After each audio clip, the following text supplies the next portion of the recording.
This video is not going to be about you. It is actually going to be about your partner. Now, I encourage you watch this because this is going to help you understand how to speak to your partner about finances to get them more involved. Because if I had to take a wild guess, you're probably more into the finances or have more involvement in it because you want to make sure you are retiring early with confidence, but you also want to make sure your partner and spouse understands how things are going to move. If God forbid something happens to you, maybe you want to get them more invested in it so that they feel the same confidence you have, or maybe they have false confidence going, I think we're good. And you're like, no, we're not. And here's why. So I want to help you understand how to have those conversations and give you some more insight along the way. Now, today I'm going to start with a comment. Now I'm going to go through this because it's one of the most common things that unfortunately I have to read, and I wish it was not this common, but it's very scary, it's very real, and I want you guys to hear it, but I'm going to, I promise, leave on a happy note with some good, fun strategies and tips for you. Now, before I get to the comment, if you guys are looking for more guidance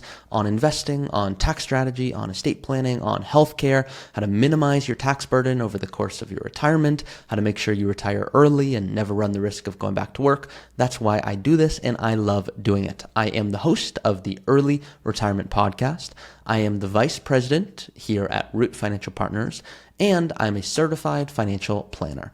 So this comment comes from OCAVANT.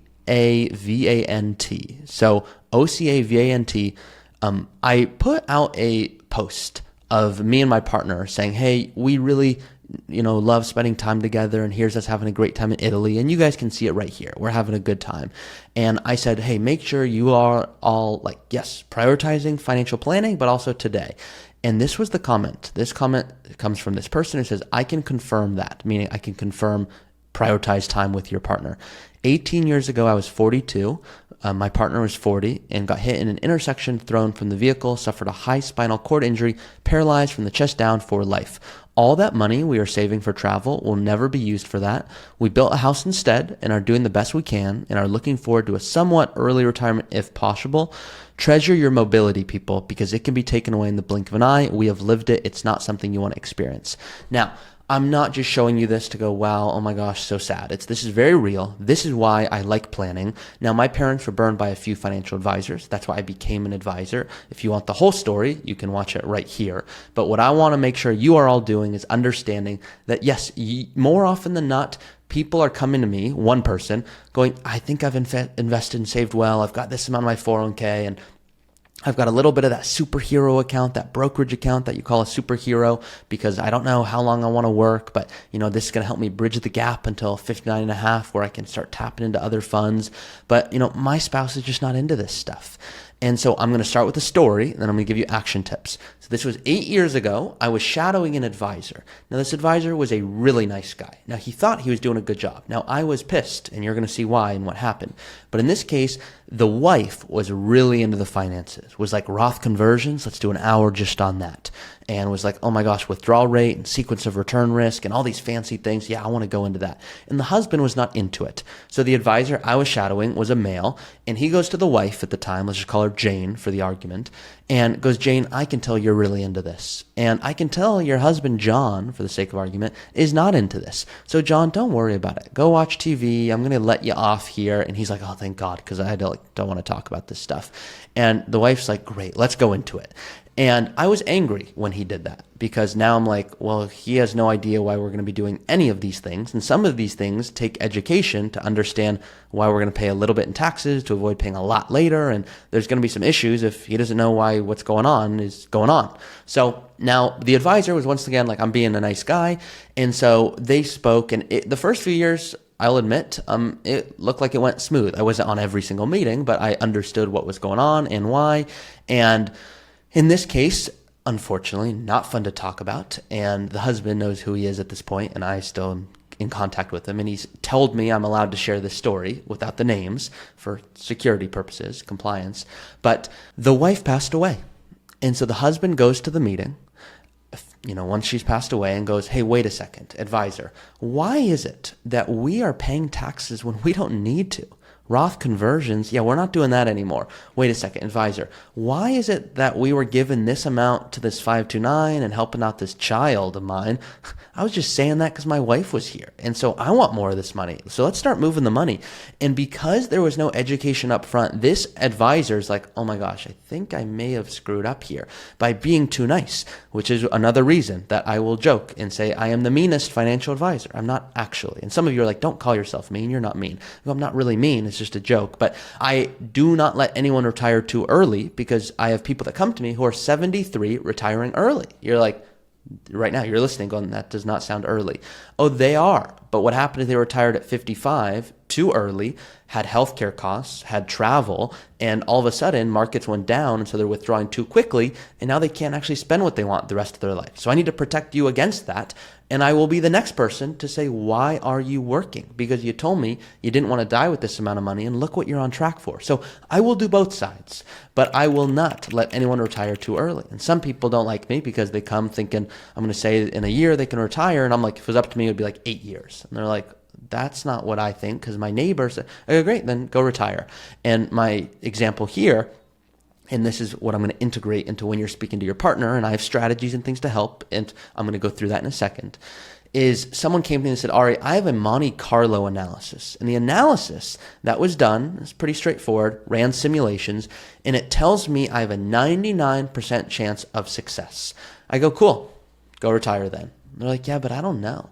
I go, okay, does it assume you prioritize subsidies or Roth conversions? They go, I don't know. I go, okay, does it assume that you do more charitable giving and pair it with a tax strategy to essentially get a big deduction in a single year and at the same time increase your income through a conversion or tax gain harvesting? They go, I don't know what you just said. I go, okay, that's fair. What about this? Does it assume inflation goes up and you spend a little bit more than you project because you think you know what you want to spend, but maybe when you retire, it turns out you want to spend more? They're like, I don't know. I go, okay, you have a fake 99. Your 99 might look good and you run these projections, but it's not assuming markets go down. It's not assuming you spend more than you think. It's not assuming healthcare costs actually increase and you live longer than you think. And yeah, we can play around with those things to a slight degree, and there's great software that lets you do it. I use the software to initiate a conversation. I like the software. I'm a big software guy. I'm really good at Excel. I'm not good at a lot of things, but I'm good at Excel. The software I use, and you can see it right here. So for a lot of you, you know this already, but if you don't have $2 million, I can't work with you yet. It's not me being mean. It's we've temporarily put this minimum in place because we want to help as many people as we can. But for a few $100, you can get access to the academy. I do this for a reason. I want to help as many people as I can. So if you want to run projections with the best software there is, it's right here. Now, what I want you guys to know when you're having a conversation with your partner is it goes deeper than the finances. So if I'm you right now, here's what I would do. Let's assume you're 50 and I'm you, okay? And you're like, I want to get my partner invested in this stuff, but I just don't know how to do it. Here's what I would do. Now, what I'm showing you is in my academy once again. So if you want access to any of these documents or things that I'm showing on my screen here, it's all in this academy. So this is called the Post-Career Purpose Finder. Now, this Post-Career Purpose Finder, we partnered with someone who's a retirement lifestyle coach. I'm not a lifestyle coach, okay? I love numbers to like a very unhealthy degree. I'm okay with that. That's how I live my life. But my point here is we are smart enough to understand that we don't know everything about purpose and fulfillment in retirement. So we partner with amazing people like this person here, Sin Meyer, who also has a YouTube channel.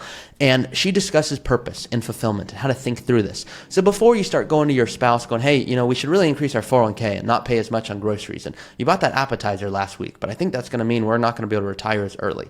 Don't do any of that, okay? Start with having both of you fill out something like this. This is just what I do with my clients, a post-career purpose finder. You're not actually retiring. This is you guys following videos and thinking through what might this even look like. So start by dreaming. Start by going, yeah, let's fill this out. What would this look like? Let's assume we're both never allowed to work ever again, which that'd be hard for me because I want to work because I love my work. And a lot of you are like, I love my work as well. But let's assume both of you cannot work. How are we going to think through optimizing all of this, the purpose, the fulfillment? How is this going to change? Meaning the first years of retirement, your core values and what you value most, both of you, it's going to be different. It's okay. It's always different. Circle the values. What do you care about most? Now, some of you are like, this sounds a little too wishy-washy for me. I go, that's okay. don't work with us because we're going to be discussing these things. And some people don't want that. They're like, I just thought you would tell me to rebalance working with you. I go, no, it's a lot deeper than that. We do all of this purpose because it's important and it needs to get integrated into the plan. And there's a lot of things that go into this. So someone came to me once and they go, I know what you're going to say. I have like $7 million and I can retire. I go, no, like, no way. They're like, what do you mean? They go, my neighbor has way less than that and they retired. I go, I don't care if you have 200 million. You do not know what the heck you're going to do. You're going to retire. You're going to go back with your coworkers and it was not a healthy environment there, but you're going to miss having any interaction and you're going to go back to no longer prioritizing your health. So I kind of want you to not work, but I don't want you to do that kind of work. And so we need to discuss, what does this even look like? Now, that's level one. Level two, and I see this a lot, is people go, Ari, I want to talk to my partner about this stuff, but it's tough and we don't have the time to do it. And so I'm saying this, what I'm about to say right now, for a very specific reason. I do not want you to think you need to have your retirement figured out. If you did, that would be weird.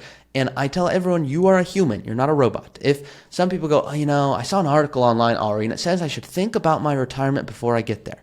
I'm like, that sounds great. What time do you have to do that? And they're like, I don't really have any. I go, well, then it sounds good. Prepare for retirement before I get there.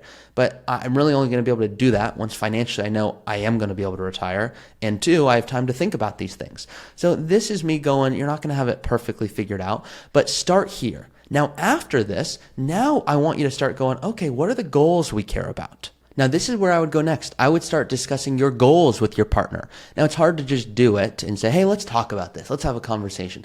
That's just difficult. Why? Because all of us as humans are built to avoid confrontation. Now, I'm weird and I like confrontation, but that's something therapy can help me out with later. So the point here is this is a list of goals. It's something where you guys can sit down and think about your checklist and go, okay, what are our goals? Do we want to have more children? Do we want to save for their education? Do we have plans to get divorced? What? Don't have those conversations unless it's applicable, of course. But the point here is I want you to start thinking about all these things. And here's a master list of things. We put this together. You can see, are you planning to move in the future? Are you planning to buy a home? Don't start with, hey, we're currently contributing 8% to a 401k. Do you see why we need to do 10%? Those don't lead to helpful conversations. Do we want to plan a large vacation? Where would you love to go, babe? Let's talk about it. You want to go to Italy? Do you want to go to Greece? How much would that cost? Let's think about that and dream and really start to build out, okay, what does success look like? This is how you successfully discuss with your partner finances and how they will naturally get more interested and involved in it. It's not just a magic thing that's going to occur. So discuss goals, use sheets like this. Once again, all of these resources and documents are in my academy if you want them. Now, I'm not here to gatekeep or any of that. If you want to screenshot any of this stuff, like, be my guest. But if you want access to the documents and the software and everything that I use to try to help you optimize and everything, and do this for a reason, you can get it all in this academy. So you've heard my story on the importance of having an advisor understand you and your goals, what you care about most, especially because if, God forbid, something happens to you, I need to make sure they understand everything. It's important that your spouse knows where to log in to view all documents. I've seen people come to me, this initial kind of person spearheading all of this passes away, and the spouse is now paying someone to just inherit documents. And I'll tell you, the real tough part about that is they just miss you. So they don't want to go look for trusts and wills and organize documents and get it all set up. They miss you and they are just thinking of you, and now they've got financial stuff to worry about. So decrease the burden on them and the hassle on them by getting all of those documents in order. Now, if you did not see my previous video, either the previous or just a few videos ago, I discussed estate planning in more detail. So I would encourage you, as the next video to watch, if this resonated, to watch the estate planning video where I discuss that in more detail so you can understand, yep, my spouse needs to know where to log in and how do we view assets and all of those types of things. So I hope that this was a helpful video. If so, please let me know in the comments. And lastly, if you're looking to work with us and our team, you can apply to do so in the description of this video. And you can also see access to my academy if that's of any interest for you. That's it for today's video. Thanks, guys.